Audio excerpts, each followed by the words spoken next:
welcome race fans of all ages to a Wednesday night. I understand that you guys are used to seeing Mr. J Stan himself and Mr. KB calling the shots, but they could not make it tonight. Pre-existing commitments and thanks to the super awesome power companies down in Florida prevented them from being here. So you are graced with the presence of none other than myself, Dustin Ballistic Logston, and joining the booth for the first time for the Full Throttle Sim Racing League is none other than Thanks for Trying, Mr. Jason Cameron Jr. himself. How you doing tonight, buddy? Oh, I'm doing good. I'm ready to see some good racing here. Just put on rookie stripes again for this league, so let's go. There you go. Rookies not going to be in attendance tonight. I tell you what, these guys, they know how to race. If the Daytona race was going to be anything of a clue on what to expect tonight, it's some of the cleanest racing that I've ever had the privilege of producing behind the scenes for those races. So it should be a good one tonight, Jason. Oh, I'm looking forward to it, man. Auto Club is one of those racetracks where you can see some really, really good racing, and this groove is going to widen out. These guys are going to be able to run the bottom and the top, put these trucks wherever they want to, and just watching the practice here, I mean, it's really competitive. These times are really close, man. Oh, yeah, as you see some three-wide race in action right now between the 50, the 46, and the 88. All those drivers really giving it their all out there for practice. And as you said, we are at Auto Club for the running of the Auto Club 150. Again, all your on-race information, on-screen race information presented by iRacing iFlag, one of the partners of Nerditudes. We'd like to thank them for being on board. They are the official flag marshaling system for Nerditudes. So, again, it should be a fun one, like you said, multiple grooves. You're going to see trucks all over the place. 3 wide could be a common occurrence tonight for sure, Jason.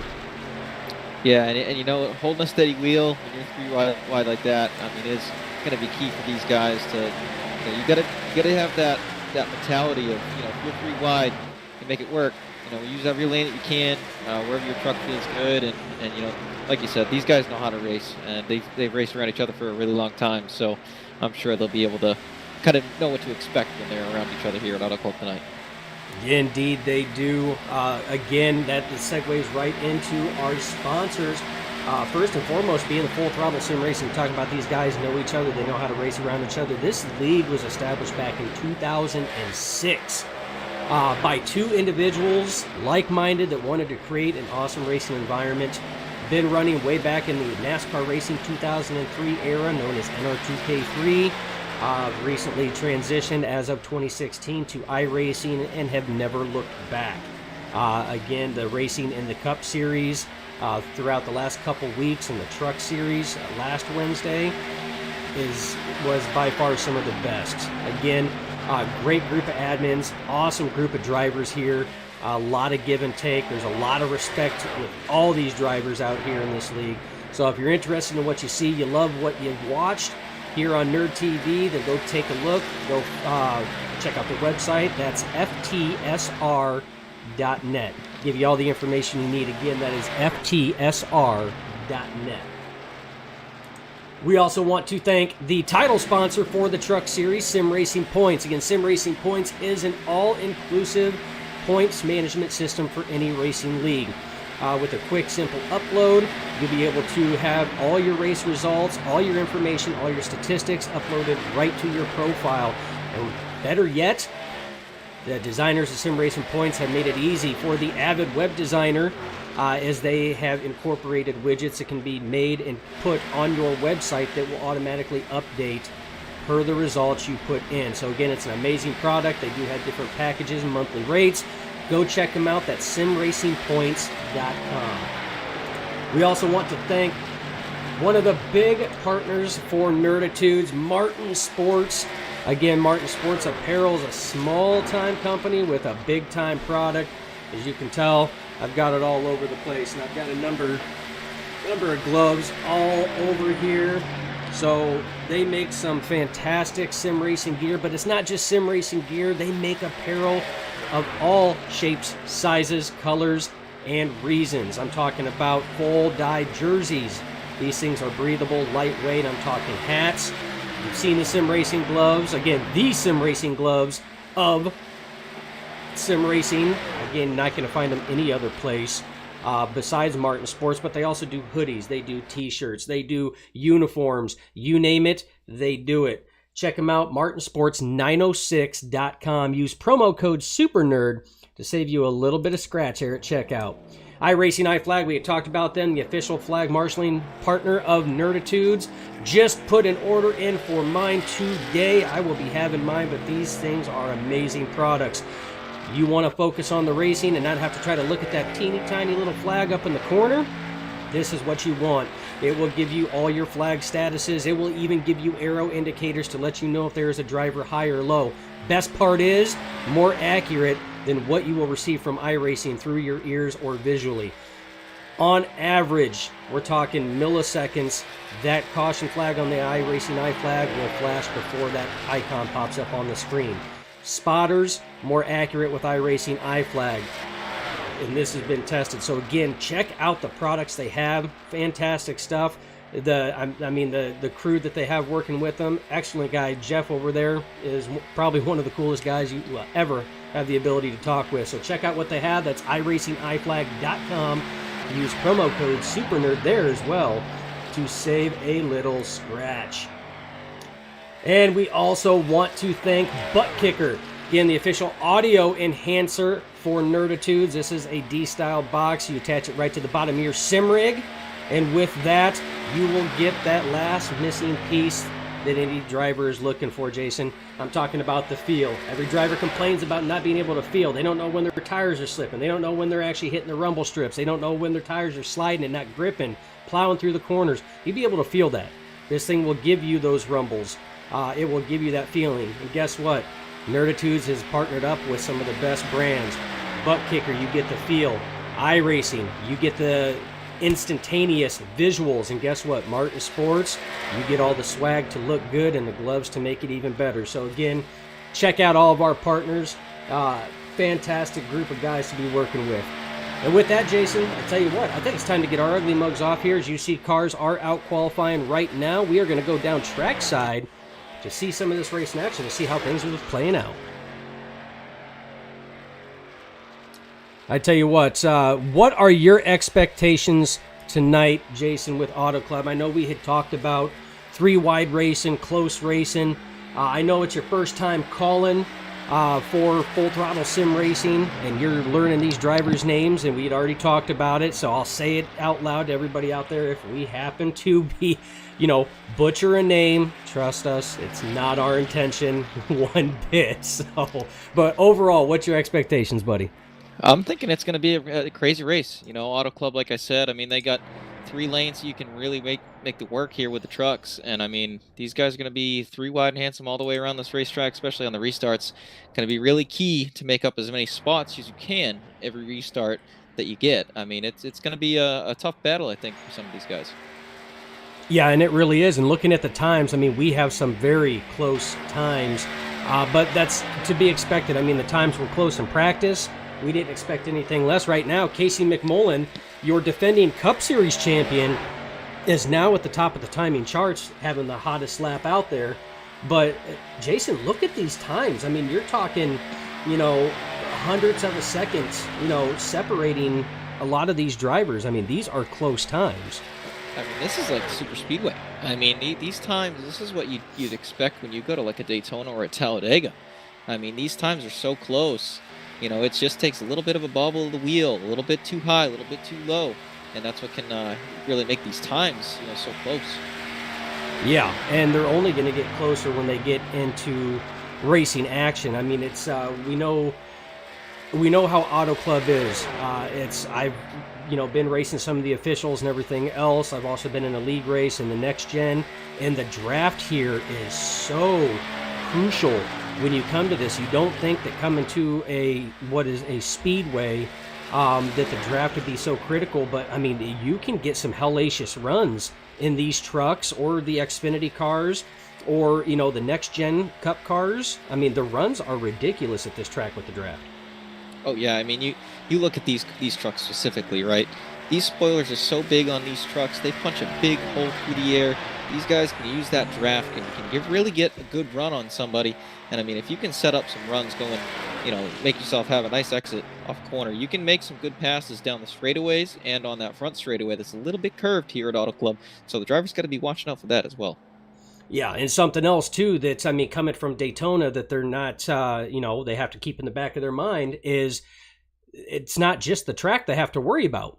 They also have to worry about that apron going down the front stretch because drivers will utilize that apron. Oh, yeah. I mean, that apron, that's how some guys will get that speed.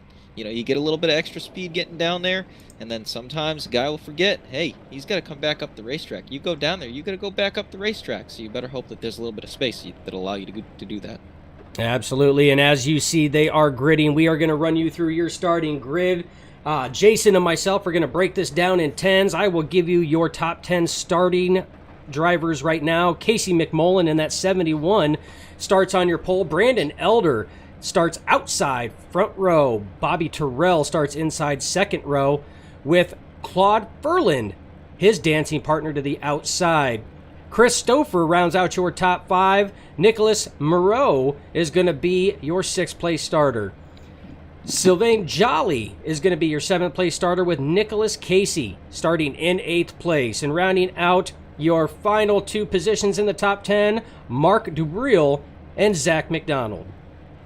That takes it to position number 11 tonight, Joe Flanagan. Position number 12, we got Kevin Rupert. Starting behind them, we have Brody Hanna in the 23, Wayne Grassi in the number 7 truck. He's going to be starting in 14th position. Starting 15th, we have Chuck Sweeting. 16th is Gail Gawk. We have the 17th starter for tonight is Brian Bliss. John Adams is going to be starting in the 18th position tonight. And then to round out our top 20, we have Minix Ricker in the 19th position and Sherwood Wilford in the P20 for tonight. Yeah, and 21st is going to be Steve Vrooman. His dancing partner is going to be Richie Coy. Alex Murphy starts 23rd with Simon Madgin rolling off the grid on 24th. Steve Loomis in 25th. Andrew Palicki, 26th. Kenneth Scholes, 27th. Lane Allen, 28th. You got Martin Garreau in 29th. And rolling out 30th is Tony Solari. Starting in the 30th position tonight, we have Tony Solari. And we have Ronald White in the 31st starting position.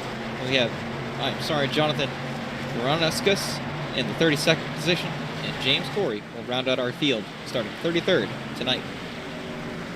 It's going to be a good race. As you see, Pace truck is rolling. Well, Pace car always throws me off. When the trucks are out there, they have the car out there. When the cars are out there, they have the truck out there. Always throws me for a loop half the time. And it always seems like it works out that way. But again, should be a good one. Very close times tonight. Jason, I am expecting some racing just like we have seen from these guys, both in the Cup Series and the Truck Series. Should definitely be a good one tonight. Yeah, 75 laps, not a lot of time. Got to get up on that wheel and make some stuff happen if you're in that mid-pack. Or you got to defend really well if you're up in the front already. Yeah, and that's the biggest thing here, too, is the different lines, but you got to be careful on these lines because depending on what line you run will determine how much your tires wear. So tire wear is going to play a factor. Pace car takes that hard left-hand turn down pit road. We are lining up, ready to go green. Green flag flies. We are underway for the running of the Auto Club 150. 71 of Casey McMullen leads the way. They are double file, 2x2, all the way back, going off into turn 1. So far, so good. A clean start, Jason. Yeah, everybody gets through good. We're going to almost see some 4 wide racing here in the second position. Battle for 3rd, 4th, and 5th. They almost went 4 wide there in turn 1. Trying to make up those spots. Like I said, restarts. Got to capitalize while you can do it. Yeah, and that's what they're going to do. Again, 75 laps. It's a decent amount of laps like we were talking about, Jason, but again, it's not a lot, especially if you didn't have that good of a qualifying run. You see 3 wide right now with the 13, a Stouffer on the inside. 43 is of Furland is right there in that middle, but unlike the plate tracks, not necessarily a sucker hole. That 15 was one of the guys that I was watching in practice. He was really, really consistent, really knew how to work that top lane like he's doing right now to take that second position away. Yeah, Nicholas definitely getting that high side working early, and it does look like that the 4 of Bobby Terrell is going to try to follow him through. At least they did through the last set of turns. They are getting a good line working up there right now, and it looks like, as it sits right now, that only McMullen in the 71 and the 51 of Elder are on that lower line. Looks like the rest of them are starting to transition up to that high side. Yeah, it seems like they've really found something up there that is making those trucks really work on that high side. I mean, look at the 15. Look at how far out he is now after using that top lane to take the second position and move on to first. I mean, he has got a huge gap now. Yeah, he has gapped it out quite a bit. As you see side-by-side racing right now between the 4 of Terrell and the 13 of Stouffer. As they were coming off the corner, they did line it back up, but just a huge run off. And the thing is he's maintaining it. You know, his corner entry, he looks like he pulls away in the corner entry. So, but it got to wonder, how is the tire wear going to affect here with these drivers? We know they've been practicing all week long, but 75 laps, we are going to have to pit. You know, and tire wear is going to play a factor. The question is how much. Yeah, that's the biggest thing. You know, are these guys pushing too hard? Is the 15 using that top side to get that almost up to a second now gap on second place? Is that burning his tires up a little bit? Are some of these guys laying back, trying to save some of that tire wear to have it on that long run? And that's always a question, because there's always strategy in there. As the 13 of Stouffer does pass the 4 of Terrell for that second position. He is now setting his sights on that 15 of Nicholas, trying to chase him down. But again, it looks like about the top 7 All right, have man. lined Caution is up. out. Caution is out. Big wreck. And they're still wrecking going down the front stretch. Contact is being made all over. Huge accident in that one there that definitely claimed a lot of drivers. We're going to go back on board here and see what happened. We are going to be on board with the 51 of Brandon Elder, who again qualified second, but found himself further back. Looks like got a little loose there, more contact all the way around. And that's not what you want to see, as you see the feed actually cut out on that one there and just wrecking all over the place. All down the front stretch. Again, we're going to go back and see if we can't get another camera angle there. I don't know if he got loose or if there was contact that was made on that one, but it definitely led to a lot of trashed up, just banged up trucks, Jason. Yeah, it looked like a little bit of a mix of getting loose and then having the 42 give him that little extra bump on the back end to send him up the racetrack, and they just couldn't collect it from there. But this is what I was talking about earlier on in the race. I mean, these guys are in pack right now. This is almost like pack racing. And one wreck, one little bit of a mistake can really cost these guys, especially on the restarts when everybody's all stacked up. Yep, and again, that's the unfortunate thing when it comes to that, is it doesn't take much, and that's exactly what it looked like was, you know, just a little loose, and then just a, you know, maybe ever so slight of contact from the 42 that just, you know, kind of finished it off. But again, I mean, it doesn't, like you said, it doesn't take much on this. Again, the draft plays a heavier part in this, you know, with these trucks here. And with that means that there's a lot of air flowing. I mean, you already covered that in the pre-race show presented by Martin Sports. You know, there's a lot of airflow in moving over here. And if you upset that in the least little bit, and you could do that just by getting on the throttle. I mean, I do know that turn 2 and turn 4, I mean, if you get on the throttle just a little too soon, your truck or your Xfinity car, your Cup car, it's going to let you know, because it's going to get real light in the ass end real fast. Yeah, and especially with these trucks being so bunched together as they are, right? If you're the 15 car, the 13 car, you guys have a 1 second lead, you got that clean air, that truck's going to feel really good. You might be able to get on that gas a little bit quicker than some of these guys in dirty air. You know, you take the air off the front of these trucks, mixed with that big spoiler, it can make the back end of that truck come out pretty quick and surprise you. Yeah, and I mean, if you're not familiar with racing at all, they always talk about that clean air. There is a huge difference. Your truck will handle and will function completely different depending on if you're in clean air or not. If you're in clean air, you're going to get the best handling truck that you have. If you're in quote-unquote dirty air, meaning that you're in a pack of trucks, they're dicing, slicing and dicing it up, high line, low line, cutting that air, breaking it up. That's where that dirty air comes in, and it can upset these vehicles very easily. And that I wonder if the 51, he did start up towards the front. Did he maybe not kind of prepare himself for being back there in that pack? 3 wide, 4 wide. What the air was going to feel like, what it was going to do to his truck. Was he trying to drive the truck a little bit, on edge like he was when he was up in that cleaner air? If you try to do that, sometimes it can really bite you. Yeah, and in this case it did, and a couple other trucks, but they will come down pit road as they already have, try to repair as much as what they possibly can to try to get that going. Now, with that first caution underway right now, I will throw out there that this league offers one green-white checkered attempt only. So when we get towards the tail end, they will offer one green-white checkered attempt, and that's it. They don't do like a lot of other leagues. We've already seen that already this season, where they have utilized that, and it works out. So it's just keep that in the back of your mind as well.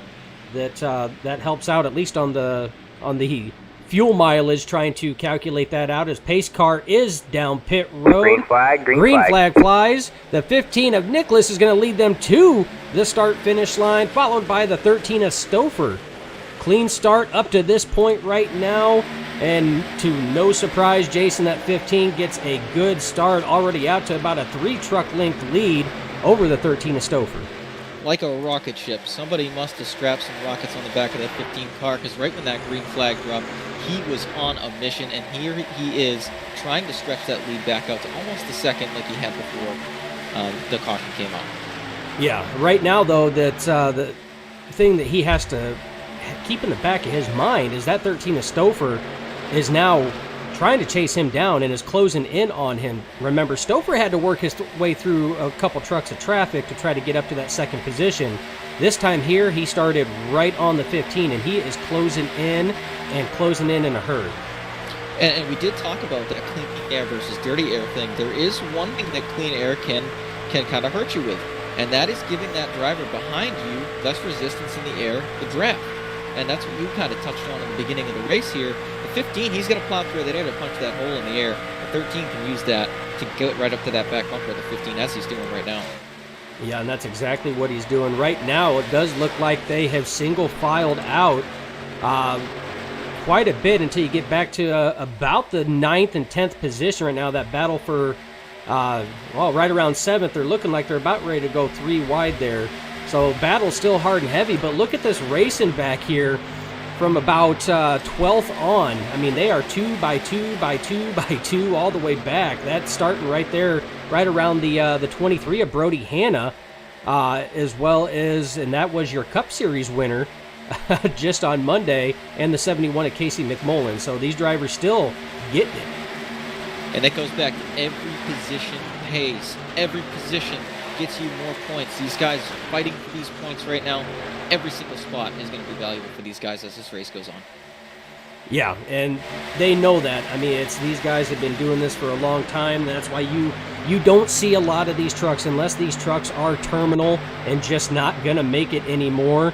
That's why you see if these things have any run, it takes me back to Dale Earnhardt Sr. when he flipped his car and everything else, and they we're getting ready to load it back up, and he sat here and he goes, will that thing fire up? And he got in and fired it up. He goes, get the hell out of the way. I got racing to do. I mean, they do not give up one bit. If there's any life in those vehicles, they're going to hop in and they're going to try to get as much position on track that they possibly can. There's air in the tires and the thing will turn over, run it. Absolutely, and that's exactly what they're doing. And right now we're looking off the deck lid cam of Brody Hanna. Again, that is your Cup Series Daytona 250 champion for the 2022 A season. Just took that victory 2 nights ago in the Full Throttle Sim Racing Cup Series. And you can see right now they are 2 by 2 all the way back. Take a look from Casey McMullen's deck lid. I mean, these drivers are still really getting it. And that's exactly what we were talking about, though, Jason, is multiple lines. I mean, these drivers are 2x2, one, because they have the room, two, because no line is really specifically faster than the other. So, I mean, they are pretty close to, to even is what you possibly can get, which allows that 2x2x2 all the way back. That makes it some great racing. It makes it so these guys are right on each other, and you've got to mind your P's and Q's, because one little mistake, because it's so even, one little mistake is compounded when the trucks are this close. Yeah, and again, they're starting to kind of get stuff going off. Now what you're going to start seeing is you're going to start seeing drivers try to pick off a driver, one at a time, here or there. You got a couple two wide battles going on, but a lot of these are the drivers pulling out of line, trying to get that run to try to pick drivers up. You see this hornet's nest right here being led by the 4 of Terrell, and it's almost 3 wide behind him. That is Jolly. That's the 42 of McDaniel. And then you have the 53 of Flanagan up there on the high side as well. And you see the 86 is right in there. That's Nicholas Casey. And then the 23 of Brody Hanna is starting to peek his nose into that battle a little bit too. And then one important thing to remember too is that caution, there were some trucks that took some damage. So we're going to see some of these trucks, these slower trucks, like this 46 here, who is really down on speed right now due to that accident. How are these drivers going to manipulate and move around the racetrack with these lap cars on the racetrack this early in the race? This is going to be, you can set some moves up by throwing a pick, using that 46 car in this example to maybe get somebody stuck up behind him and make a pass. Those are the types of passes that you're going to want to see and use if you're a driver looking for an opportunity to get around another guy. Absolutely. Drivers always looking for opportunities to try to get the upper hand in their competition, especially at the level of competition that all the drivers here at the Full Throttle Sim Racing League in both of their series, the Full Throttle Sim Racing Cup Series as well as the Sim Racing Points Truck Series. The talent level and skill level and the respect they have for each other is so good that they're always looking for that little bit that they can. As you see a power move there, that's that draft we were talking about right now as Brody Hanna goes to the inside of McDaniel. But again, you see it stalling out. That's that multiple groove, multiple lines that we see there that, it's sometimes passing is tough here, even though you have the room. And it can get frustrating. I've raced here before, and it can get frustrating. You're trying to pass a guy. You feel like you've got the speed to get by him, but they're on that high side. Get back to that gas quicker than you can. And that can get frustrating for a driver. Really important to keep your composure and just keep working the lane, making sure that you're going to take care of your truck and not put yourself in a position where you can hurt your truck or even worse, wreck the truck. Yeah, and you talk about frustration. So these drivers here are trying to get everything they can right now. They're trying to get that pass. Like you said, they feel like that they have that inside run. They're going to get it, but that outside run comes out, and those trucks are just side by side. One thing that the viewers out there right now don't see is these front leaders right here are just nose to tail. They're just in line. They are just pulling away ever so slightly. The 15 still leading the way right now with the 13, about a truck length behind him of Stouffer. But a lot of these drivers, you got Furlan's back there. Sweeting is running 4th. And then you've got Bobby Terrell in the 4. These drivers they've spaced it out. They're just running their lines while the rest of these drivers, they lose a little bit of time battling each other like that because these battles aren't just quick. It's not like Daytona where you can get a push and get by somebody. These battles can last laps before you can actually get a clear and move up. And you're talking about battles here. We got a battle heating up for the lead right now. The 13 has caught the back bumper of the 15 right now. These guys are heating up.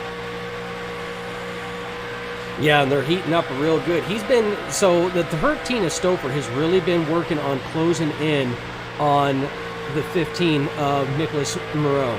The issue is getting there is only half the battle. He still has to figure out a way to pass him. And Jason, as we've been talking this whole time, that's what we've been talking about is how hard it can be to pass here. And with as close that these trucks are running right now, time-wise and speed-wise, this pass here, it's going to be a battle for the ages to complete the pass. It's not going to be just a one-corner pass and you're done. and you know the 15 is not going to give it up lightly, and you know the 13 is going to give it everything he can. So it's going to be interesting to see what happens when Stouffer finally catches that run, times it right, and goes to make his move to start initiating that initial pass. And, guys like Furlan right now, Sweeting, and Terrell, they want them to get racing. They want them side by side, because if they start racing each other, if they get side by side, these guys, you watch, they'll get right up into that battle, and then it's not only a 2-car battle, it could be a 5-6 truck battle in a matter of laps. Yeah, and it turns into a battle of the gladiators real quick. And that's exactly what they're looking for, and that's what they're hoping. The issue is again, with the way that these trucks are, it's only half the battle getting up to the back bumper of the leader right now, the 15, and Nicholas Moreau. It's still got to get by him. And you've seen how it's kind of slowed down some of these drivers further back in the pack. Right now we're watching the 42 of Zach McDonald and the 53 of Joe Flanagan. That McDonald finally completed that pass. He had been working on that pass for about a lap and a half and just pulled the slider up in front. And look what happened. Now the 53 of Flanagan is right there and still trying to fight back on it. So this pass may have been completed, but it may come back again. And that's what's happening all the way through the field with a lot of these drivers. Yeah, and these guys, this is going to happen a lot, like you said. They're going to get to each other. They're going to battle for a few laps. Sometimes, these drivers got to take a step back and think, you know what? If I fight too hard right now, I can bring another truck into this battle. I could bring the guy that's 10 truck lengths behind me right back up to us. Is it worth the fight right now? We're only 22 laps into this race.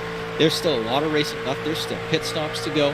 Do you put up a huge fight right now and maybe cost yourself more positions, or do you let that guy go and just try to get in his wake and try to stay behind him and maybe learn a thing or two for the later half of this race? Yeah, and like you said, there's still... It's a give and take. There's still a lot of laps left, depending on where you're at in the field. If you're further back, we're already a third of the way through this event right now. We're coming up on lap 25. We're working lap 23. You only have 2/3 of this race left. We still have a pit stop, but with the way that these drivers run, there's always that possibility this thing could go green flag the rest of the way after that first caution we had.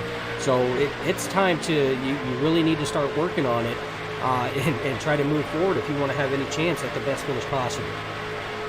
Hey, now one thing about Auto Club is this pit lane is actually a little bit difficult to get onto and off of. It can really throw some drivers for a loop here. So when green flag pit stops, you can gain a lot of time. If you're within half a second or a second of a guy, you could potentially make that up if you're real aggressive on the brakes. You get into that pit lane and you hit your marks on pit lane, hit that box, and then getting off pit lane, you're flawless. You can make up that second worth of time pretty quickly around here, as we see the 43 battle into the 4 of Bobby Terrell. Yeah, the 43 of Furlan is battling the 4 of Terrell. Behind them, you see McDonald battling Sweeting. Again, McDonald finally completes that pass there. Those guys have been 2x2 there for a couple laps as well. But the big thing here is this right here, the battle we're watching between the 4 and the 43, that's just for your third place. That's third and fourth place. First and second have checked out. They have, amassed a lead right now. You're looking at it about a 4 to 5 truck length lead between the 15 and the 13. And look at the distance from the back of the 13, who's running second. That's Stouffer, all the way back to Terrell in third. So these two trucks have already started checking out. And Terrell, when he was fighting that F43 of Furlan, he was going, come on, man, come on. These guys are going off in the distance. These guys are racing, holding each other up, side drafting. You wouldn't think you would need to hear that other than a super speedway, but it's here. So these guys side draft each other a little bit, cost them some speed, lap after lap after lap. That's going to compound. And now these guys, the 15 and 13, they almost have a 3-second lead on these guys. Yeah, and it just keeps going on. But there are some guys making some moves. We mentioned his name a number of times. Zach McDonald in that 42. He's been picking these drivers off one at a time. He's making his move up towards the front there to try to get in the best position possible. But that goes, that raises the question of tire wear. you know, how much is he burning up trying to work his way through the field to get in that position, and is he going to be able to maintain until we hit green flag pit stops? Oh, we got all right, man. Caution is out. Caution is out. And that looks like the 30. Yep, that looks like the 32 of Andrew Palicki is involved in that one there. So again, might not have to worry about green flag pit stops right now. As that incident happens, we're going to go back and take a look and see. And it looks like there might have been a little bit of help from the 23 of Brody Hanna on that one. A little bit of contact there going down, maybe just upset it enough, and that's exactly what happened. And off and around the 32 goes of Palicki. Good thing is it didn't collect any other drivers. He kept it down low on the apron, kept it going, but because it was in front of other trucks, it was enough to bring out that caution flag. So second caution of the night after a spin from the 32 of Andrew Palicki. And, you know, on the other side of that, Palicki, you know, he didn't hit anything. He's still in this thing. You know, these guys come down, they'll throw 4 fresh tires on that. They're out there in the pack again, ready to race. So, you know, good job on Andrew to keep that truck off the wall and not do any more damage to that truck than maybe the little bit of damage that is on the rear end from that little bit of contact. Absolutely, and I think this is a perfect time right now with us being under our second caution to take a short commercial break while these drivers work their way around and possibly come down to the service of their crews. We will be back with you after the short commercial break.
To be the best, you can't settle for the rest.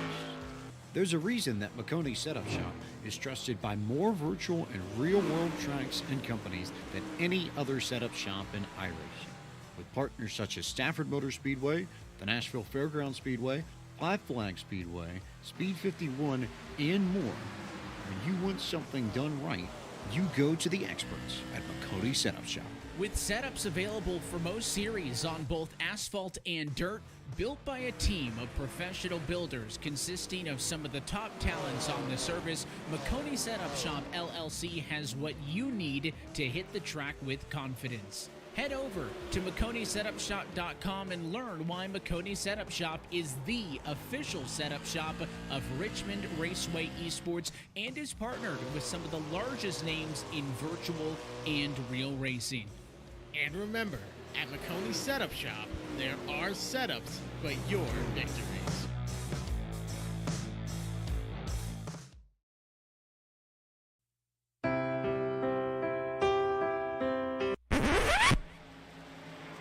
And welcome back, race fans. After that short commercial break, drivers have cycled through their pit stops under yellow. We are going to get back to racing now with fresh tires, with repairs made, full tank of gas, so we got some weight in the ass end of those trucks. Should be a good one. The 15 still leading the way of Nicholas Moreau, still leading it over the 13 of Chris Stouffer. Zach McDaniel, one of the drivers we were talking about, Jason, prior to that caution and commercial break, being on the move, has worked himself up to third place. But you pointed out that the 19 of Richie Coy is up 14 positions right now from his initial starting spot. It is now in the top 10, sitting in 8th place. And you know what that means. That truck, he knows how to drive it in traffic. If he gets out in fresh air, he might be gone. if he can drive that truck the way he's driving it right now, watch out for that 19 car. Yeah, and again, it's Richie Coy was the winner that pulled that spectacular 3-wide race win during the duels 2 weeks ago now. It was just a fantastic move, so he knows how to make it run. Pace car is in, green flag flies, excellent start by the 15 of Nicholas. You see the 13 of Stouffer jumps down real fast to get back behind him. 42 did not get going on that restart. He stacked up that whole top line. I think he's going to lose a couple positions because of that. Yeah, and he restarted third there. He is going to lose at least 2 positions, if not more. He lost 2 positions to Furland, and Sweeting did capitalize on that. He's right now trying to take that position back from Sweeting on the inside. So, again, got to make up a little bit of ground on that restart, but that just goes to show how important every aspect. Wow, big slip up there. Contact made. 4's in the wall. 53's in the wall. They are bumper locked right now. Still no caution on that. I am surprised. All right, man. Caution Finally, is out. the caution comes out on that one there. I am surprised that caution took that long to come out, being right up on the racing surface. Oh, and that's unfortunate for the Ford truck there of Bobby Terrell. He was having a great run there. I mean, he was up there. I mean, that was really unfortunate. Yeah, and I'd be led to believe that that right there played in part was due to the truck, having to check up. It looks like he kind of moved up a lane there to try to get away from the 75 of Sweeting and didn't realize that the 53 of Flanagan was up there and literally just got locked together on that wall and could not get out. And it just took iRacing forever to throw that caution flag. So tough break for both of those drivers as they were just merely trying to get out of the way, to give Sweeting enough room to collect his truck back up. And, they were just unfortunate, victims in that situation. Yeah, I mean, things happen really fast. I mean, you look at this track, and it's wide. It's got a lot of lanes, but things happen fast. These trucks are going really fast in these corners, and that's the product of it. You try to avoid something, and you end up getting into another truck just because you're trying to move up. That guy's got that top lane. He's already got a pretty good run. But one thing that I think these guys lucked out on is they actually stayed up the racetrack instead of coming back down into traffic, because these guys were right up the front of this pack. That could have been really bad for a lot of drivers. Yeah, and it really could have been very disastrous for a lot of drivers. That's why I was surprised iRacing with where they were at and where that happened at the track, on the track, that it took that long to throw a yellow flag. But again, it was an excellent job by both of those drivers. Luckily, they were truck locked together and wall glued at the same time that helped them kind of stay up there. The unfortunate thing is that amount of grinding for both of those trucks along that wall, could have caused some substantial damage to both of those trucks for tonight's event. Yeah, and I mean, maybe that iRacing official was watching some nerd TV, not paying attention to what was going on the racetrack. Who knows? I mean, you start watching some nerd TV, I mean, you never know what happens. Well, I mean, could you blame him, really? I mean, it's fantastic, broadcasting. I mean, maybe he's getting more up-to-date stuff there, and he just didn't realize that, oh, shit, that's actually happening now. I actually got to throw a caution flag. Either way. Some of these guys coming down to pit road here, getting fresh tires, maybe making some more repairs to their trucks. Yeah, a number of those drivers that you're talking about, we're looking right now at Gil Gawk was one of them that was involved in that early incident. Brian Bliss was one that was involved in that very first caution. I must say, though, props to Brian Bliss, because that is a sexy truck. I love seeing people use the nerd logos and everything else. There's a lot of individuals behind Nerditudes that put a lot of work in, and we take a lot of pride in seeing a lot of drivers, really take it upon themselves and make, beautiful pieces of, wraps to go around it. Kenneth Scholes is another one in that 91. Love that's something we've never seen, is that red and yellow on there with that green. It's, I don't know, Jason. It's just, I know I take a lot of pride in that, knowing all the people behind Nerditudes that make this stuff happen. It's always a good feeling. It does make you feel good. And, it makes you feel even better, too, when these guys take the time to put their own spin on the paint scheme. They put the logo on there, they personalize it to themselves, but still have that Nerditudes, Get Your Nerd On logo on that truck, that race car, and that's what makes it really cool. No, absolutely. It's always a good feeling, but I tell you what, like we said, a lot of those drivers coming down pit road. You see McMullen on pit road right now, the 51 of Brandon Elder's on pit road. Elder involved in that first incident. So some of these guys coming down pit road just to top off on fuel. Again, fuel can play a factor in this as well. But a number of those late race drivers that were coming in, like you said, probably trying to knock down some of those optional repairs that are there, trying to get these trucks back up to where they can try to get the best possible finish. Because like you said, Jason, every position counts. Points, points, points. Yes, even at the start of the season in that first race, these drivers are thinking long-term championship points. An extra point here, extra point there. It can all add up when it comes down to that final race. And it definitely can. And you don't want to be in that situation to where you come down to the final race and realize you lost it by 2 points, and that you possibly could have gained those back up if you wouldn't have retired out of one of the other races that soon. So again, points, points, points. As the pace car is peeling down pit road, green flag flies. We are back underway. The 15 of Moreau and the 13 of Stouffer leading the way on this one here. Does look like the 42 got a much better restart on this one here than what he did last time. No stacking up at the top line here. Oh, he's much happier with that start. Much happier.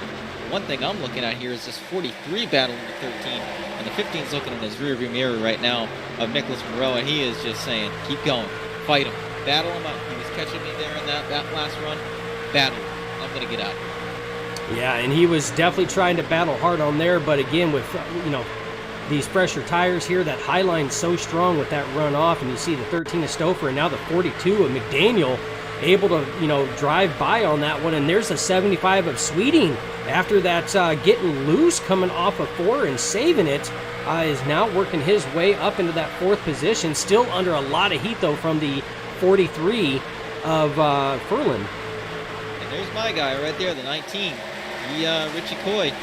Ooh, a little loose by the 23 of Hannah, though, right behind Richie Coy, as you were just talking about him. Good save by the 23.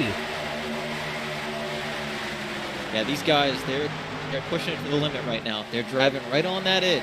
And that's how you can be fast in these trucks, is driving it right on that edge. But as we've seen a couple times here, with 75 just a few laps ago, you take a step over that edge, and that can really be detrimental. You can lose the back end of that car real fast. We've seen that happen multiple times tonight already. Oh, yeah. Definitely can. You see these drivers are starting to line up for 1st through 6th. The battle for 6th right now is Richie Coy's trying to go on the inside there. The 43 of Verland. The front 5, though, are nose to tail lined up. The Hornet's Nest is further back as these drivers, again, knowing that these laps are ticking down. We're working lap 38, 39 when they cross the line this time by. So, we are, 35 laps or so away from the end of this race. So these drivers know that internal clock is starting to wind down. They need to start getting some stuff going. And this is when you're going to start seeing a lot of this racing here, knowing that clock is ticking. And when you're out there, it's contagious, right? Laps are ticking down. People are getting more aggressive. And it kind of rubs off on these drivers. They see these guys maybe throwing a move, throwing a block, diving it down a little bit more.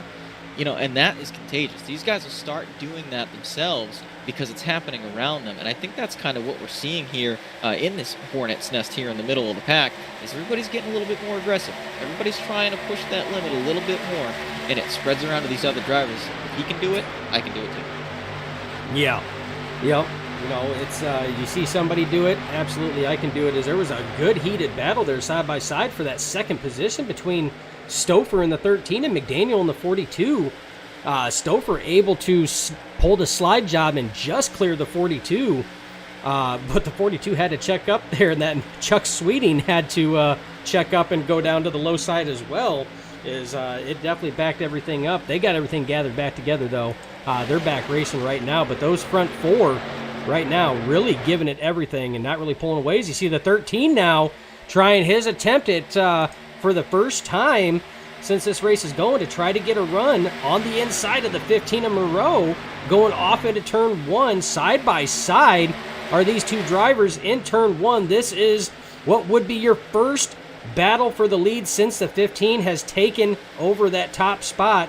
You see that run on the high side, though, as the 15 is battling back, going off into turn 3. But I can tell you right now, Jason, 13 of Stouffer is not going to give up. And keep looking at this 42, because as these guys battle, this 42 car is starting to work, but he's starting to get a little bit of pressure from the 75. Yeah, 42 and McDaniel starting to get pressure from behind from the 45.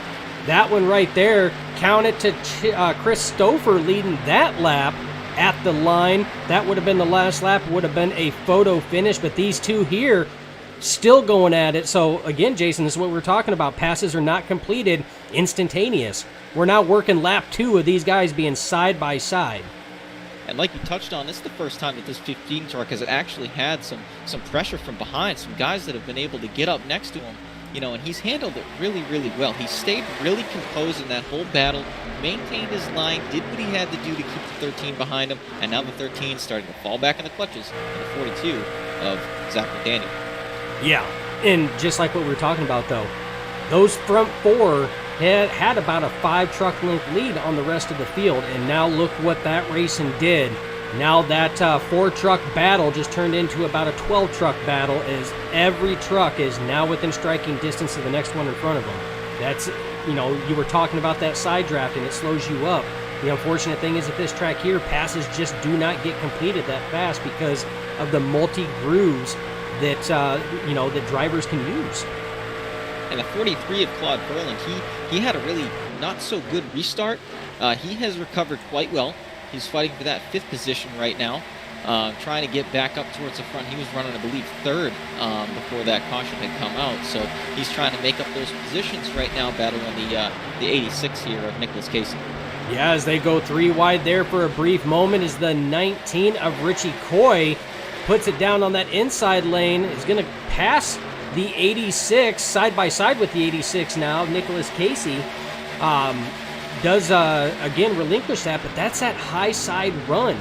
My fear is, though, is running that high side like that, what does that do to the tires? Does that chew those tires up more? And depending on how hard you're actually running that truck. And at this point in time, as we're working lap 45 of 75, we got 30 laps left. I'd have to say, Jason, these drivers are probably pushing these trucks to the limit.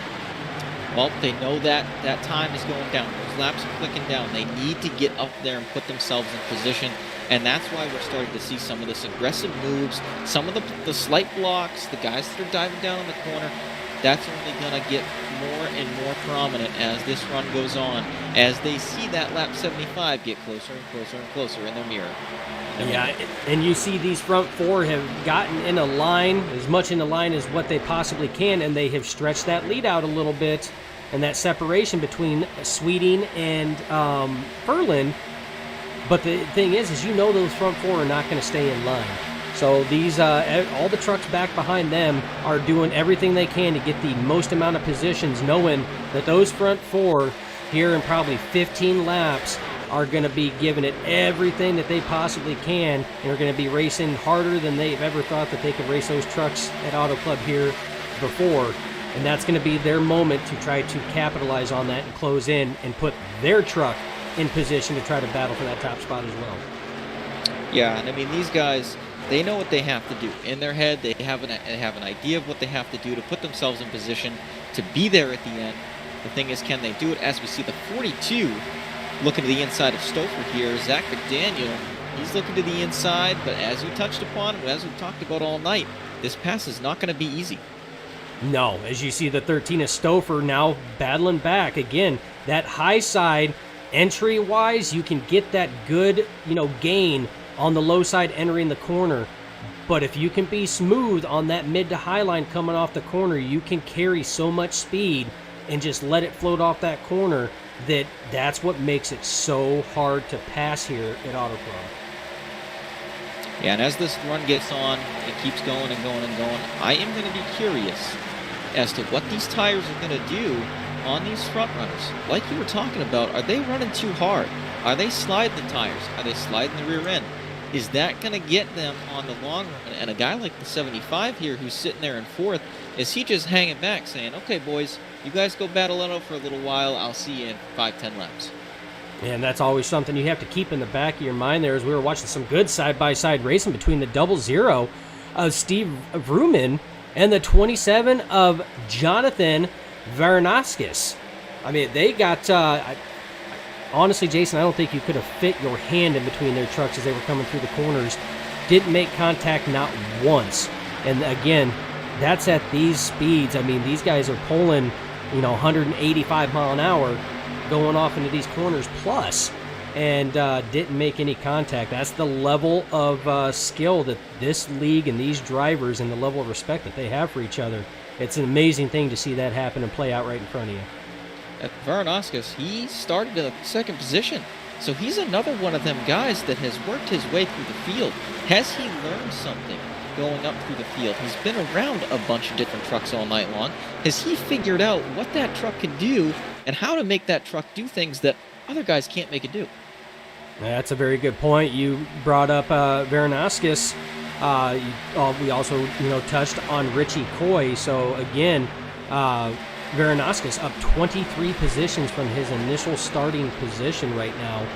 Richie Coy up 15. Chuck Sweeting up 11. These are just some of your big gainers. Steve Vrooman up 11 from his initial starting spot. That's just in your top 10. So these drivers, again, started in the back, but are making moves, putting themselves in positions when the time counts. Yeah, and I mean, sometimes being in the pack like that can actually give you a slight advantage as the race goes on. You start to learn a couple things. You see what some guys are doing maybe a little bit different than you're doing. You pick up on a few things, and then you can kind of merge the two, and you might find some real speed out there from merging one driving style and another driving style. You can get some real good speed. Yeah, as back up front now, the battle turned from a 4-truck battle into a 3-truck battle as Chuck Sweeting has fallen back and could find himself fall into the clutches of the 43 of Claude Ferlin. But right now, that 3-truck battle still between the 15, 13, and 42. Only about a truck length in between each one of them, as we are ticking laps down right now at 25 to go when we cross 24 to go. So again, that clock is slowly ticking down. Yeah, and these guys, I would bet that Claude, he's going to get around this 75 here. He's been working him around the last few laps. I've been watching this battle, and Claude's doing stuff with that truck that really gives him a huge run down the straightaways. I mean, look at the closing rate on this 43 as he gets up to the back end of that 75 truck on some of these straightaways. On exit, this car is hooked up. Yeah, and it really is. And one thing that we want our viewers out there to know, whether you're watching this live or watching it back on replays, you can tell that's why we love doing the onboard shots like that. When we do our far camera angles, you really cannot tell how bumpy this track really is. But this is a rough track. So it's not an easy drive, especially when you're carrying these speeds and working the draft. So when you see that camera bob up and down as we're on board right now with Ferlin on the roof of the 43, those are bumps that he's hitting. That upsets that truck a lot. Now imagine that when you're side by side with another driver where you're throwing it at 180 plus mile an hour off into turn 1 or turn 3. I mean, this stuff gets hairy. I mean, these guys are sitting in their home office, their basement, bedroom, wherever they are racing from, they're at home. But the racing is real. These guys are racing these trucks. These guys have setups that can help them, whether it be a wheelbase, pedal setups. I mean, these guys, they're racing these things. This is as close to real as some of these guys have got to racing a real race truck around Auto Club Speedway. I mean, the racing is real here. These guys are very competitive. As we touched upon in the pre-race show, these guys have been racing around each other for a long time. These guys are competitive. They want to beat each other equally all around the racetrack. Absolutely, and they want to do it in the most respectful and clean way, and that's what Full Throttle Sim Racing that's what they push. As we got see a green couple flag pit trucks. stops. Yep, green flag pit stops coming down. That tells you that everybody is going to have to do it. Nobody will be able to make it, as the first takers are going to be the 13 of Stouffer and the 42 of McDaniel, who were duking it out hardcore. You also got Nicholas Casey back there taking it, and Gil Gawk also hitting the pit lane, coming to the service of their crew. So now the question is, they're going to get fuel. I would have to say that they're at least going to get right side tires on this one here. As you see, the 42's truck goes up, so right side tires at least on that. The 86 of Nicholas Casey's right side goes up. Looks like 4 tires on the 42. Looks like 4 tires on the 86 as well. Looks like all 3 drivers that came in, 4 tire stops. Filled that up with Sunoco race fuel, simulated Sunoco race fuel, from the fine folks at iRacing, race simulations at iRacing.com. And they will rejoin the racing surface. Now, Jason, they are going to need this to cycle out. Otherwise, they are going to be big losers, as we have another group hitting pit road right now, to include your race leader of Nicholas Moreau. And that's when it can get really, really sketchy. You got guys that are coming on pit road. You got guys that are coming off pit road. You get a mix of guys here. Some of them are already up to speed. Some of them are trying to get up to speed. Cautions can come out right now when there's cars all over the place trying to get their positions and get off pit road the best they can. But cautions can come out when you have this mixture of guys that are up speed and guys that are not. And you very well can. That's why they try to minimize that with the exit of pit road being off at turn 2, as our next group comes in, led by the 08. Look at this. 13 gets by the 15.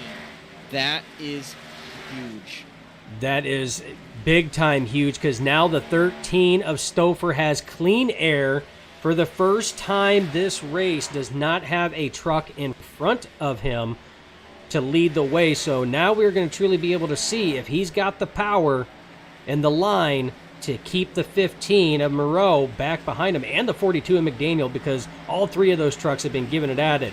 Hell of a race off of pit road right now between the 84, 14, and 27. They were not giving up.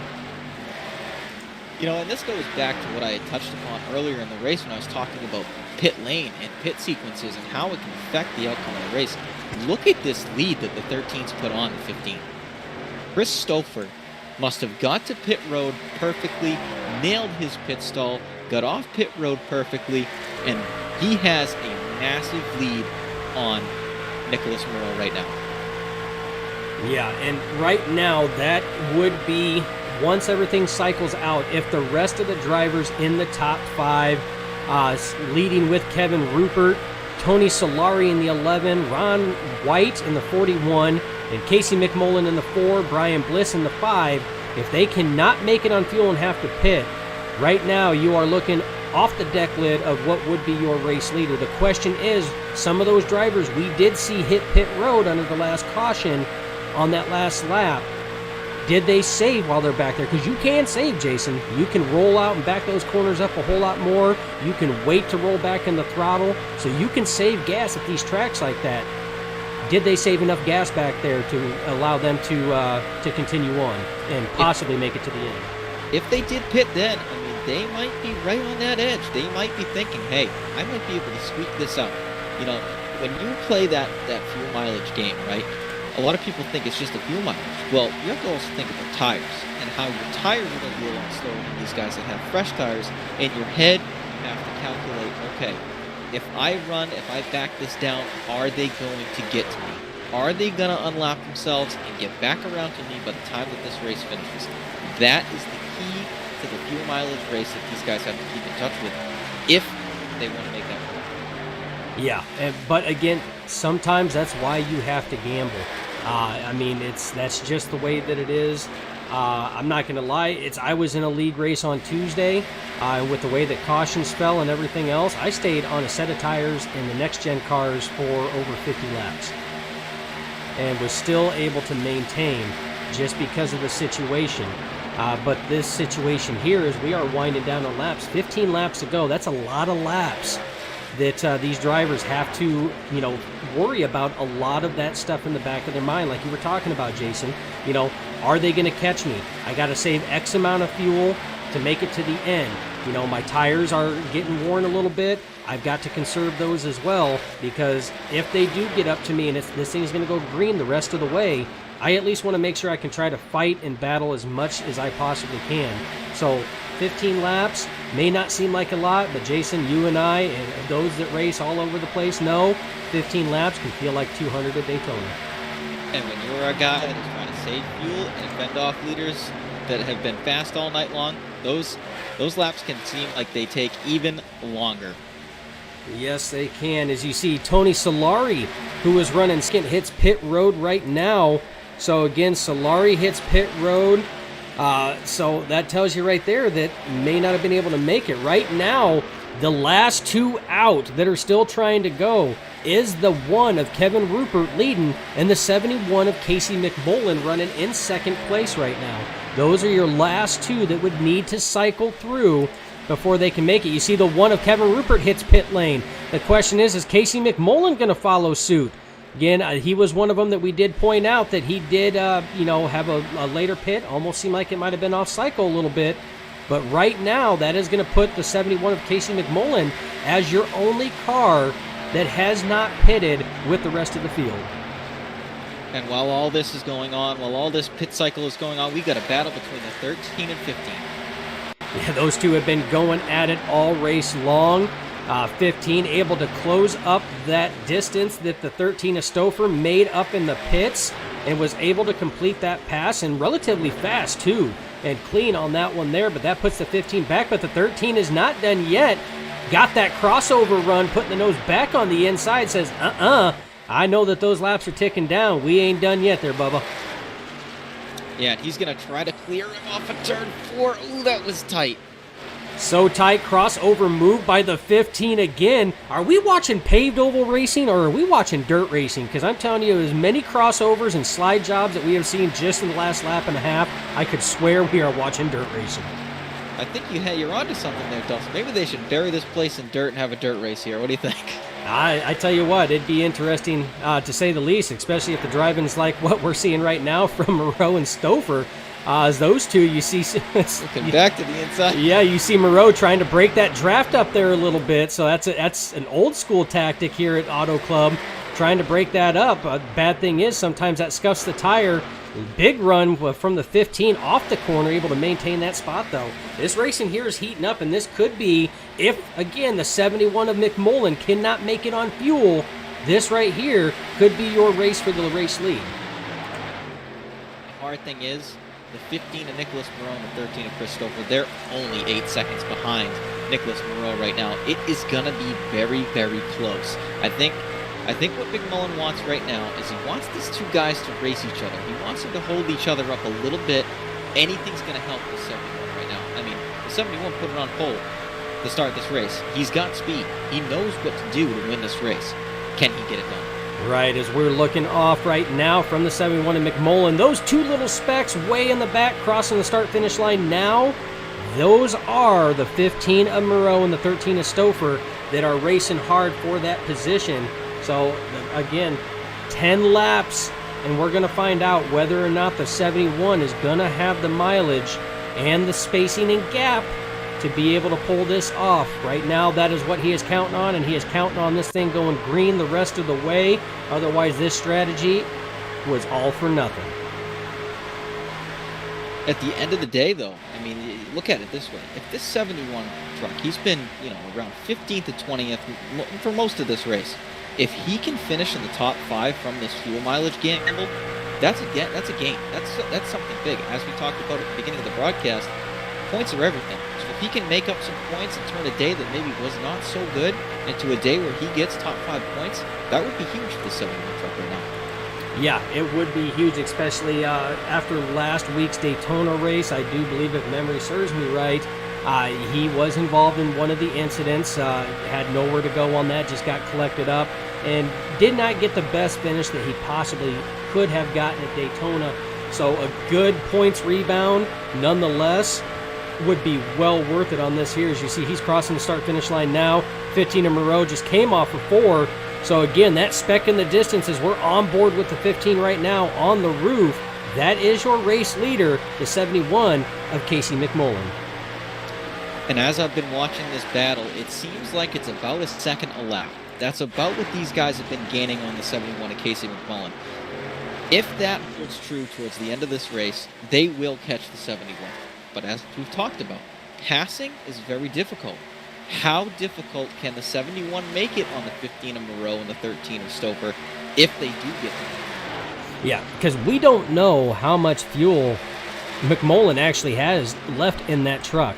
He could be sandbagging enough to where he left himself just enough of a buffer to where if he needs to get on it and really start burning the gas by picking up the speed, he might have that in reserve. We don't know yet.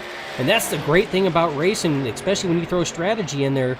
You don't know what to expect. The only thing that we do know for sure is that all three of those drivers are giving it everything they can, just like every other driver out here. But I tell you what, like you said, the 15 and the 13, they are taking some time off. But right now, 7 laps to go. Going to be crossing it here for, 6 as of the next time by. I don't know what to expect in this one, Jason. It's going to come down. If it goes green all the way, it's going to be a nail-biter. Yeah, I mean, we were talking about gambling earlier, right? You're talking about the 71, maybe sandbagging, maybe not showing his full hand right now. That's gambling. You don't show your full hand until you need to show it. They couldn't have been said any better myself. I don't know. I tell you what, it's been an excellent race all the way up to this point here with everything that's going on right now. The 71 working lap traffic as he does have the 7 truck in front of him. That is the 7 of Wayne Grassy. So he is trying to, possibly try to use the draft there, because in the draft here, Jason, just like at draft tracks, you can get the same speed with less throttle because that lead truck is breaking that wind resistance, for you. So you can pull the same speed and still be able to save. So again, you talked about using a pick. You can use a pick more than just for a blocker. You can also use it to try to conserve and save fuel. But is it going to be enough? Is in the shot there, we see the 15 and 13 are closing in. They are within the same set of corners now, Jason. One thing I did notice, that last time by was only 7/10 of a second that the 15 has 8 into the 71 in Casey McMullen's lead. Is he starting to turn the Jets on a little bit? We'll have to see what it is when they cross the line this time. Yeah, and that's exactly what we were talking about. We don't know what McMullen has been saving. He may have left enough right now. 4 laps to go in this race. Does he have enough in the tank to make it the whole way? Has he been conserving enough to allow him to get, hit those jets and try to maintain that space? This is where it's going to come down. Whether he or not he's calculated out properly and is going to be able to do it. Either way, even if he doesn't get the race win and he gets passed by both the 15 and the 13 and finishes third, still a hell of a gamble on the 17's part, as that would still lock him into a podium. Yeah, and like we had touched upon, points are important. If this truck has run 15th to 20th all race long. Since the beginning of the race, he dropped back a little bit. If he can finish top 5, get a podium out of this, that's a major win for the 71 truck. Yeah, as the 15 right now, we are on board with the 15. You see him closing in. He can smell the exhaust from the 71 of McMullen right now. 3 laps to go. They are in the same corner. At this point in time, Jason, he's all but got the draft from that 71. 2 laps to go as we cross 2 more times around. Can the 71 of Casey McMullen hold off on a gamble to stay out to try to claim this victory here? Or is he going to come under pressure and lose it to the 15 just in the closing laps? If it's going to happen, it's going to happen on that last lap. I don't think the 15 is going to be able to catch the 71 this lap. I think that this 7 car is actually hurting the 71 just a little bit right now. And I think he's going to try to get under it right here. There he goes. Oh, the 7's going to race him off the corner. That's not what the 71 needed. Yeah, what that does is block that exit of the 71. That is going to hurt Casey McMullen there because he was not able to drift it. White flag flies one more time around. He is able to clear the 7, but the 15 is right there. He is there. This is going to be the race for the win. Right on the back bumper is the 15 on the 71. Contact made. Contact a little bit. A little bit of contact. 71 is able to save it, brings it back up the track, still side by side. What a save! Brings it back up, still in the race lead. Side by side through the corner, coming through. The 15 gets the run on the high side. Is he able to clear it? Does clear the 71. The 15 of Nicholas Moreau is going to be your race winner. Excellent gamble by the 71 of McMullen and a fantastic save to get second place. Third place and final podium spot is going to be Chris Stouffer. What a finish. I am speechless. That was an unbelievable finish, an unbelievable drive by the 15 to get back up to that 71. I feel like that 7 truck, he would have backed off a little bit. I feel like the 71 probably would have got it done, but nonetheless, what a points day. What a turnaround for the 71 of McMullen. I mean, unbelievable. Yeah, it was an excellent finish nonetheless. A gamble that paid off definitely with that. Again, 71 was on much older tires than the 15 or 13, but I agree. If the 7 would have backed off on that, knowing that that was the race leader, and allowed the 71 to let that truck roll out of that corner to maintain speed, I think that right there might have been the decision maker, and that would have been enough right there to allow the 71 to be in victory lane tonight. All that said, the 15 who dominated the majority of this race, Nicholas Moreau, unbelievable drive from the 15 to be able to get back up there and reclaim that first position where he found himself in for most of this race. Yeah, I mean, he, again, dominant truck all race long. Been excellent racing all the way through the field. Not disappointed at all by the level that this league here and all these drivers gave. It was fantastic. But with that, we are taking our show to the Martin Sports post-race podium show. And Jason, that means one thing and one thing only. We're going to be talking to those top 3 and trying to figure out exactly how all this played out the way that it did. I can't wait. I can't wait to talk to some of these guys and see what their opinions were on the race and what they thought about the racing action that we saw. I mean, up here in the booth, that was unbelievable. That was a great race.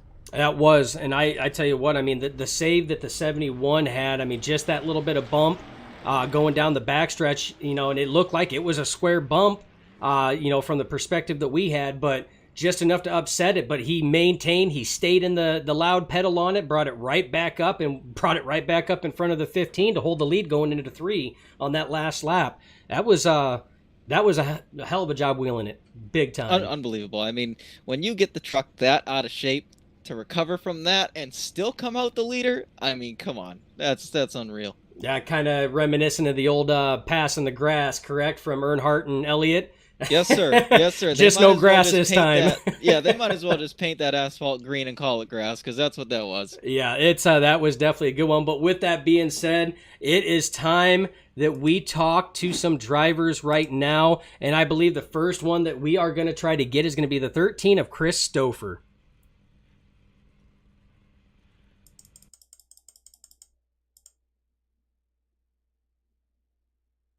Having a hard time dragging him in there.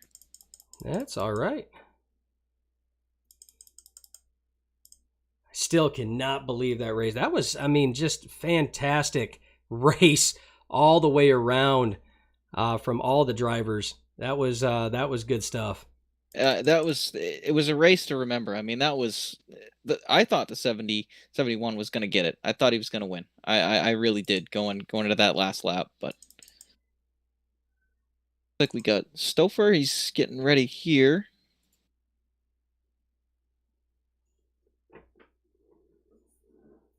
There we go.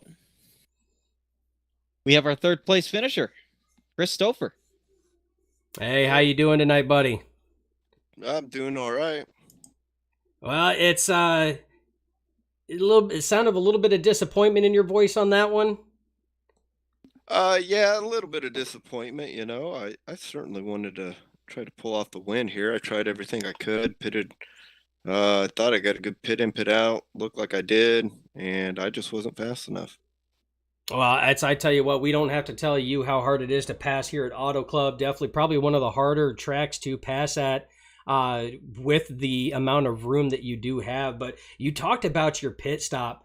That was by far one of the best pit stops that we've seen all race long, because by the time everything cycled out, the lead that you had over Nicholas was it was an amazing thing to see with that. How did you, I mean, what did you do on that pit stop specifically that you were able to come out with such a lead? I don't know if it was coming onto pit road or coming off. It's one of those two things. Maybe I was just able to get the power down a little bit better. And I'm pretty disappointed right there with that, with the pit stop, not the pit stop itself, but after the pit stop, because I was trying to save a little bit because I had a feeling, well, he's probably going to close up in on me, and I want to be able to battle him. And um, I ended up going too slow, and then he got to me, and then after he got around me, he just managed to pull away, and I decided I'd just settle in at one point there, and I thought I was going to get second, and you know, um, Casey did an amazing job, I believe, of saving fuel. Um, I would imagine, and it was just my hats off to Nicholas because he had a better truck. I tell you what, and I mean, you were right. I mean, on the on Casey McMullen, we were up here in the booth scratching our head, going, "Is he going to be able to pull this off?" But it was, you guys do not disappoint. Every race that we have had the privilege of calling, all the action, you guys have not disappointed. You've always put on a good show. And I tell you what, I mean, some of the racing that you and Nicholas were doing was amazing. Side by side racing on that. With that, I mean, there not really much else you could do on that. You nailed your pit stop. Like you said, he had the faster truck on that one. I mean, but you definitely gave everything that you could on that one there. But if you could have done anything different in tonight's race, knowing how it is, because hindsight's 2020, what would you have possibly done differently, if anything?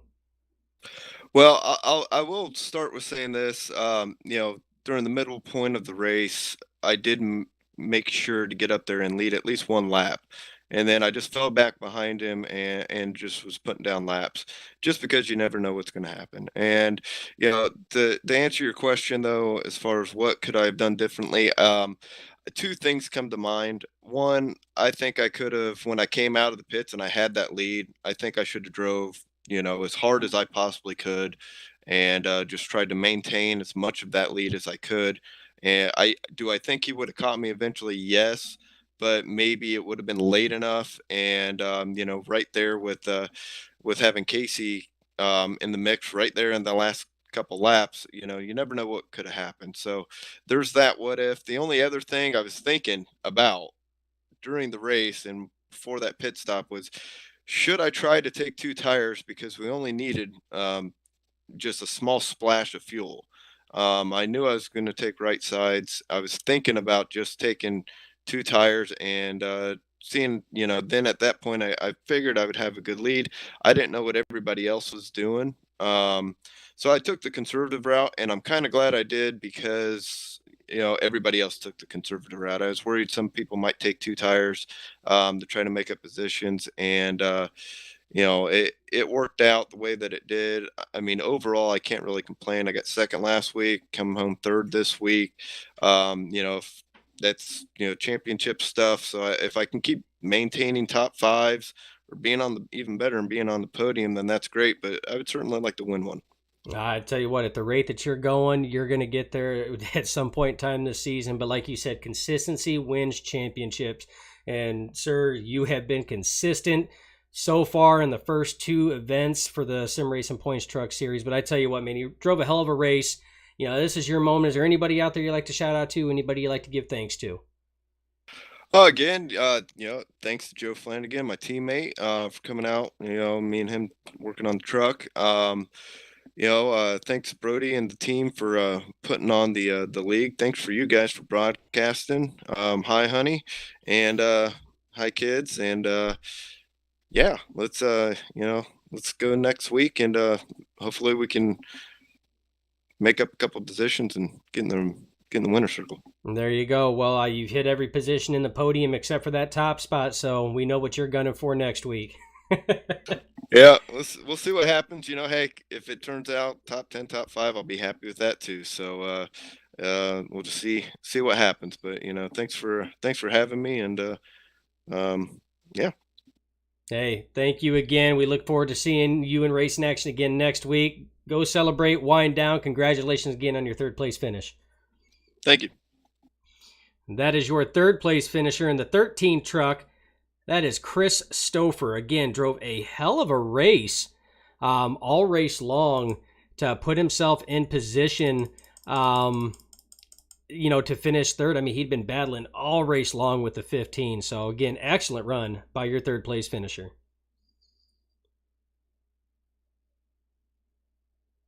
And I do believe that my partner in crime here is going to try to get our second place finisher, Mr. Casey McMullen, up here in the booth, because I know we're both dying to talk with that man. I think we got Casey right here, second place finisher. All right. I'll let you take the lead on this one, Jason. Casey, we were super impressed up here in the booth, I will say that. Walk us through that last little run there that you had coming to the finish. Yeah, I knew he'd get to me, and I knew he was going to pass me, but I was going to try to make it hard on him. So, just tried to make a little block there, and got a little sideways, but we went down the back stretch, and he had the high line, so I wasn't going to be able to do anything with him. So it was good battle though. Oh, definitely, and it was a treat to watch, my man. One burning question that we got is, how much gas did you have in that truck at the end of that race? Unfortunately, I think I had about a half lap left. I think I saved too much and probably cost me time there. Is that a regulation size fuel cell in that truck? Yeah. I got some snakes in there. Yeah, all right. They don't determine how big the size of the pipe that brings it to the motor is. Yeah, it was I was sitting there running 10th, and I was thinking, well, I could be back here battling, or else I could go try to stretch the fuel, and I went for this fuel game, so I thought it might work out. Yeah, overall, Casey, how was the racing tonight out there? How was we thought up here in the booth that passing was pretty difficult. It was difficult to make a pass. You could get to people, but making that pass was a little difficult. What's your opinion on how the racing and the passing was tonight?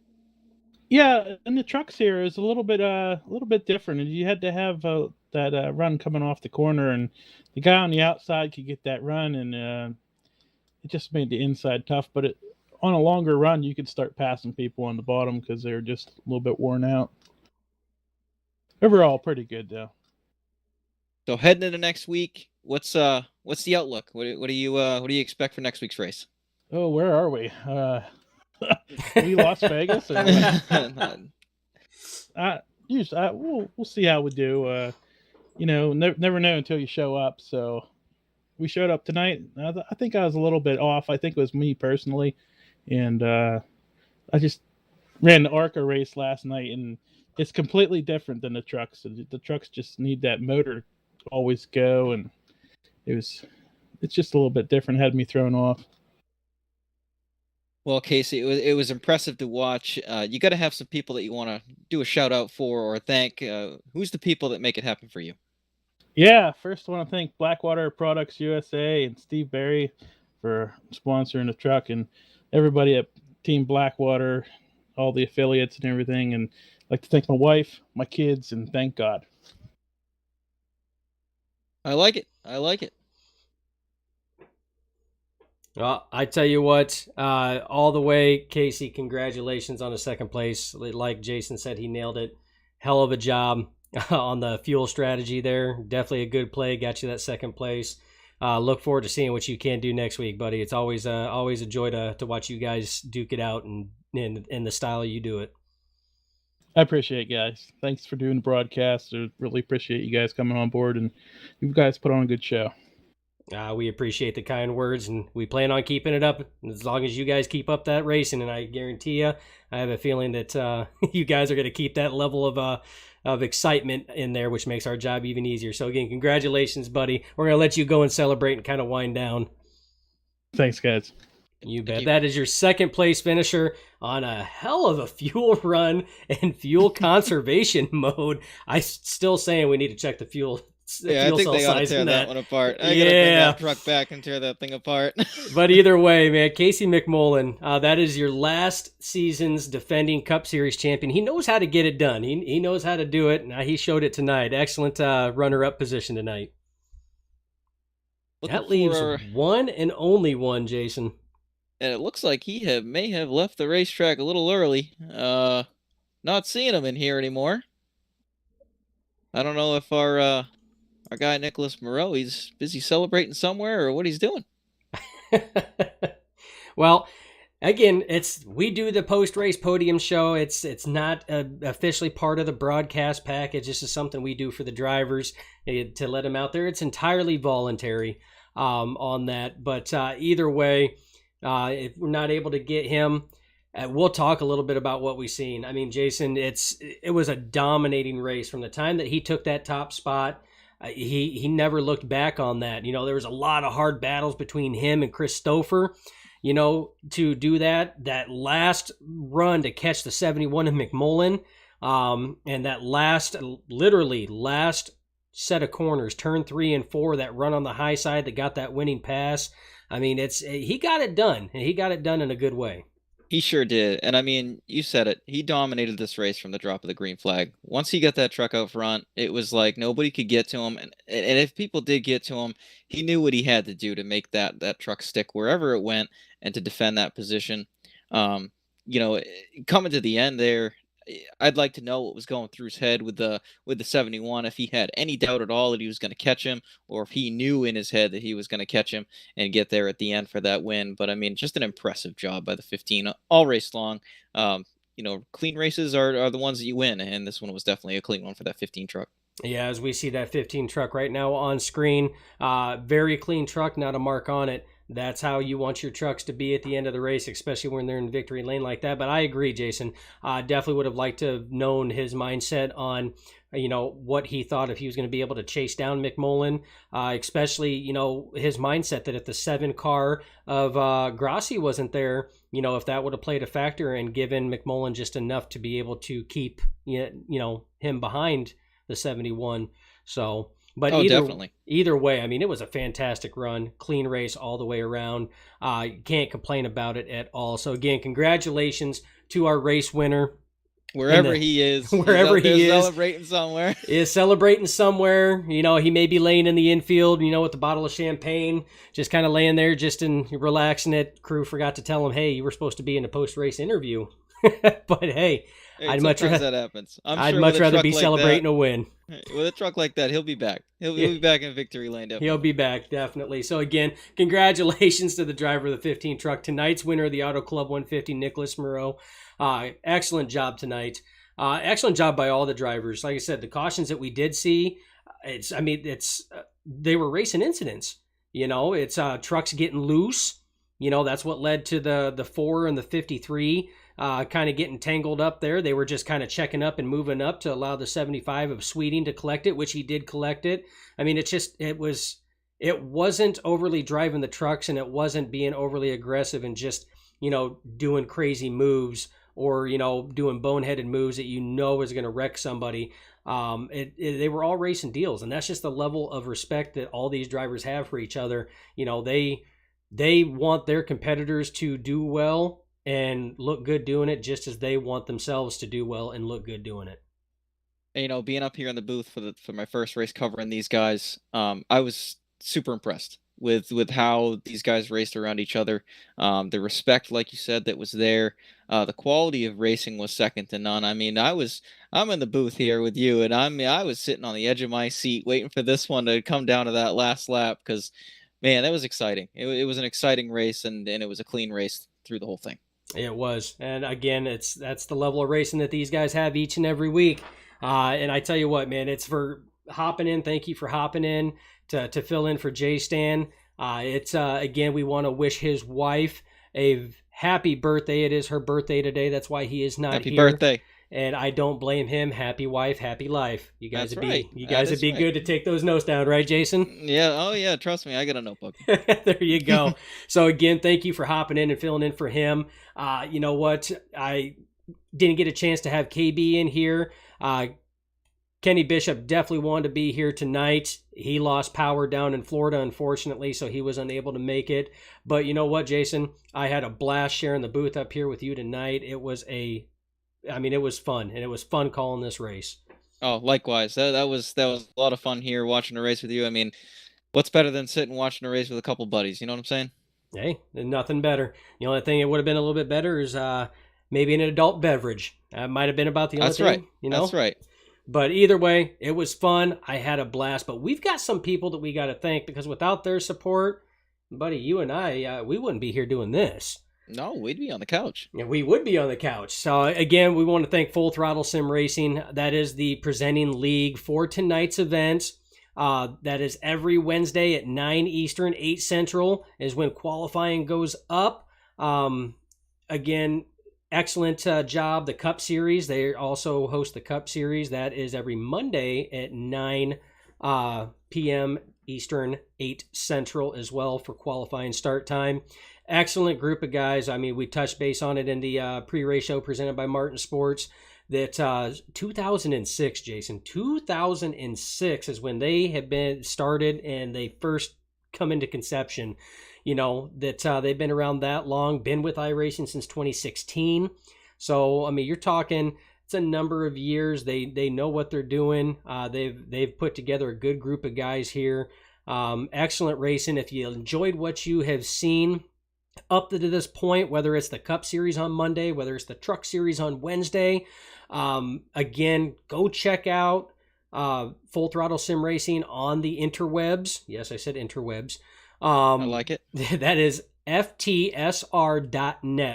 Follow them on Facebook as well. They do a lot of updates for social media there, so that way you guys can stay up to date on all the happenings with Full Throttle Sim Racing and with all the drivers as well. So again, that's ftsr.net.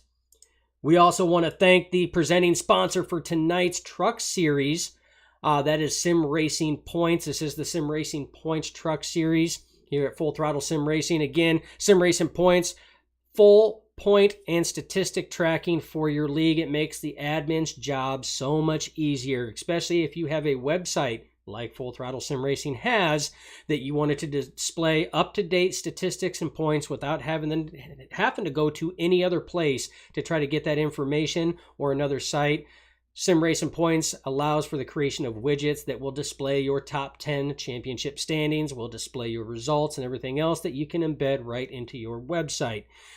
Best thing is, they will update every time that you upload results in an export for your league event. Check out their pricing and everything else that they have to offer at simracingpoints.com. And we also want to thank our apparel provider, official apparel partner of Nerditudes. I'm talking about none other than Martin Sports. Again, fantastic products all the way around, Jason. I can't say enough about these guys. They make some of the best apparel that I've ever been able to actually wear and utilize. I'm talking, and I say this because I own full dye jerseys. I own the hats. I own the gloves. I own Martin Sports hoodies. I even have some stuff that are prototypes right now that are currently being beta tested. That are going to be some stuff rolling out as well. So again, always trying to stay on the cutting edge of anything apparel related, and that includes sim racing. So again, home of the gloves of sim racing. That may not be a trademarked phrase yet that's coined, but not yet. But Nerditudes is saying the gloves of sim racing, and that's just how it is because the nerd said so. Not Stone Cold, the nerds. The nerds. But again, check out their full apparel line. Again, anything that you could possibly want, they probably have, minus a thong. I don't think they make thongs yet. But again, I do know that they have apparel lines that are looking to come out for the avid fitness individuals out there, the ladies that like to do fitness or yoga or anything else. I do believe they're working on that as well. And those are in the pre-alpha stage. So again, always stay up to date. Always check out their website, kind of see what they have to offer. Order some stuff. You know what?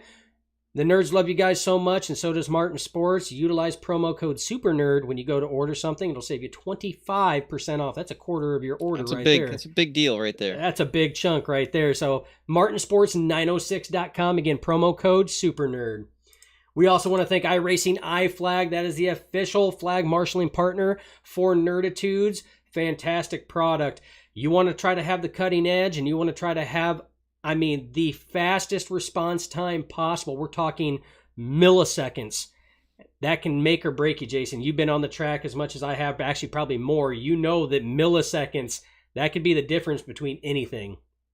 Oh, yes, sir. So if you can have an audio and a visual, that's the best right there. There you go. iRacing iFlag will do that for you. We're talking 64 LED display. We'll display every flag status that's on there, to include that ever-beloved meatball that we oh so much love to see. Every flag status, it's going to show on there. It even has arrow indicators that will show you if you have somebody high or low. All of these are more accurate time-wise than that of what is displayed to the driver through the iRacing software. So again, check them out. Couple that with a digital pit board will give you on-screen display for fuel usage, how much fuel you have remaining, how many laps that you still have remaining without ever having to jack with your black boxes or anything else. It's an excellent addition. Check them out, iRacingIFlag.com, promo code SUPERNERD. And last but not least is Butt Kicker.